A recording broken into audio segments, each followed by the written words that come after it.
சிறகடிக்க ஆசை சீரியலில் இன்றைக்கான எபிசோடில் வீட்டில் இருக்கிற எல்லோரும் முத்துவோட ஃபேக் வீடியோவை பார்த்துட்டாங்க. ரவி அந்த வீடியோவை நம்பலை. முத்து ட்ரிங்க் பண்ணிவிட்டு வண்டி ஓட்ட மாட்டான்னு முத்துவுக்கு சப்போர்ட் பண்ணுறாரு. நாளைக்கான எபிசோட் ப்ரோமோவில் முத்துவை அண்ணாமலை அடிச்சிடுறாரு. இதுக்கப்புறம் என்ன நடக்குன்னு பார்க்கலாம். ஷூட்டிங் ஸ்பாட்டில் இருந்து செல்வம் ஒரு வீடியோ ஷேர் பண்ணியிருந்தாரு. அதில் பார்த்தீங்கன்னா முத்துவும் மீனாவும் வேற ஒரு வீட்டில் இருக்கிற மாதிரி இருக்குது. ரவி, சத்யா, செல்வம் இவங்க 3 பேரும் அந்த வீடியோவில் இருக்காங்க. இதெல்லாம் வச்சு பார்க்கும்போது முத்துவும் மீனாவும் வீட்டை விட்டு வெளியே வந்துட்டாங்கன்னு தான் தெரியுது. அண்ணாமலை வீட்டை விட்டு முத்துவை வெளியே போக சொன்னாரா, இல்லை முத்துவே மீனாவை கூட்டிக்கிட்டு வெளியே வந்துட்டாரான்னு தெரியல. முத்து அந்த வீட்டில் இருக்கிறதுக்கு காரணமே அண்ணாமலை தான். ஆனால் அவரே நம்பாமல் குடிச்சிட்டு ரவடித்தனம் பண்ணுறியான்னு முத்துவை அடிச்சிட்டாரு. அதனால் வருத்தப்பட்டு கூட முத்து வீட்டை விட்டு வெளியே வந்திருக்கலாம்.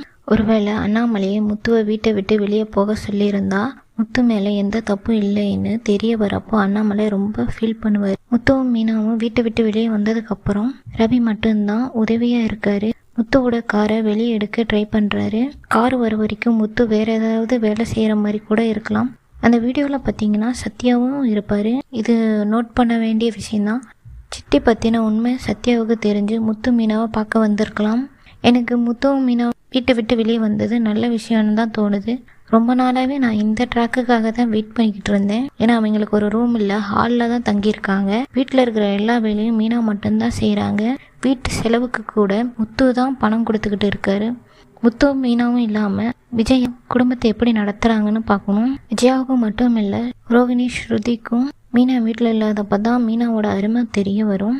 முத்து வீட்டு செலவுக்கு பணம் கொடுத்துக்கிட்டு இருந்தார். அவர் இல்லைன்னா அந்த பணத்தை யார் வீட்டு செலவுக்கு கொடுப்பாங்கன்னு இருக்குது. ஒருவேளை மனோஜ், ரோகிணி அந்த 30 லட்சத்துல இருந்து செலவு பண்ணலாம். இது அண்ணாமலை அவரோட பணம். இவங்க 2 பேரும் அவங்க இஷ்டத்துக்கு செலவு பண்ணிக்கிட்டு இருக்காங்க. இங்கே முத்துக்கு துணையாக ரவி மட்டும் இல்லை, முத்துவோட ஃப்ரெண்ட்ஸும் இருக்காங்க. இதை நான் சொல்ல மறந்துட்டேன். என்னோட சேனல் பிடிச்சிருந்தா சப்ஸ்கிரைப் பண்ணிக்கோங்க.